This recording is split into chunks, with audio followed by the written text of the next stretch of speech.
My name is Maria, and I want to tell you about my experience doing fieldwork in El Tatio, Chile this past summer. But first, I want to share how I got here. I grew up in Philadelphia, and my family is from Puerto Rico and El Salvador. Growing up in a big city, I didn't have much experience with the outdoors, but if you asked me as a kid what I wanted to be, I would always say scientist. I loved science fairs, nature documentaries, and visiting the Natural History Museum, but I could never quite pinpoint what kind of scientist I wanted to be.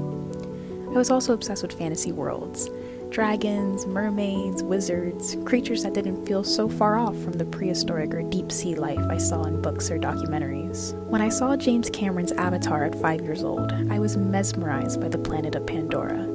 It looked alien, yet familiar, like the rainforest I'd seen in Puerto Rico. I remember wondering, could other worlds like that really exist? And how could we find them? I didn't know the word astrobiology then, but the movie sparked the question that's guided me ever since. What is life? And how would we recognize it if we found it on another planet? Years later, for a school project in middle school, I stumbled upon astrobiology as a career, and it just clicked. Here was a field that connected biology, geology, astronomy, and most importantly, imagination. Yes, that's me presenting my poster. I promise I was excited. I was just a middle schooler and didn't like pictures. When it came time for college, I chose Cornell University, drawn by Carl Sagan's legacy and its astrobiology research. It was overwhelming at first. I had never even met an astrobiologist before, and even when my family asked what I wanted to do, I couldn't give a straight answer.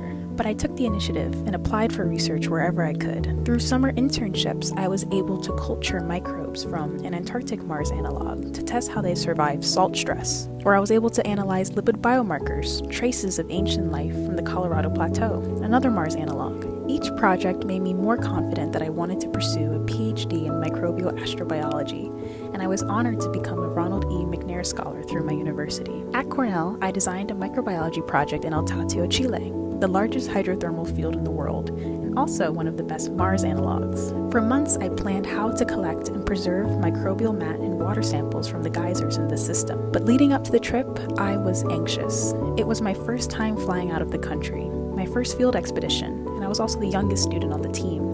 What if I messed something up? Fieldwork, I learned, is unpredictable. When equipment breaks, you fix it or lose a day of sampling. When altitude sickness hits, you rest and get up the next day. And sometimes you just have to improvise. And I adapted, taking the lead on my samples, helping others with theirs, and learning when to step up and when to listen, especially in an environment where a misstep near a geyser could be dangerous. Every morning, the desert came alive. The Andes in the background, steam rising from the geysers, vigunas wandering by, foxes searching for someone's lunch, and microbial mats glowing orange and green in the sun. Some moments I like to imagine I was a time traveler on Mars, looking in the past, where similar geysers may have been. We worked long, cold days. It was winter in the Atacama, but I learned to balance independence with teamwork and to respect everyone's limits when we were exhausted. That trip taught me that science, especially fieldwork, isn't just about discovery.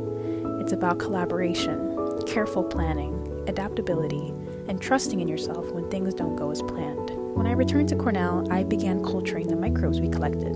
Tiny life that can teach us so much about how organisms survive extreme environments, and perhaps other worlds. This experience deepened my love for astrobiology and strengthened my resolve for fieldwork, even if it's hard. It reminded me why I asked the biggest questions. What is life? And how would we recognize it if we found it on another planet?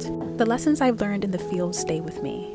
As a scientist, student, community organizer, and teammate, I hope to keep growing and use what I've learned to help lead future expeditions to Mars and beyond. By reaching for the stars, I've learned so much about my own planet, the air I breathe, the ground I stand on, and the mind I use to imagine what might exist beyond it. Because as Carl Sagan wrote, we can't help it. Life looks for life.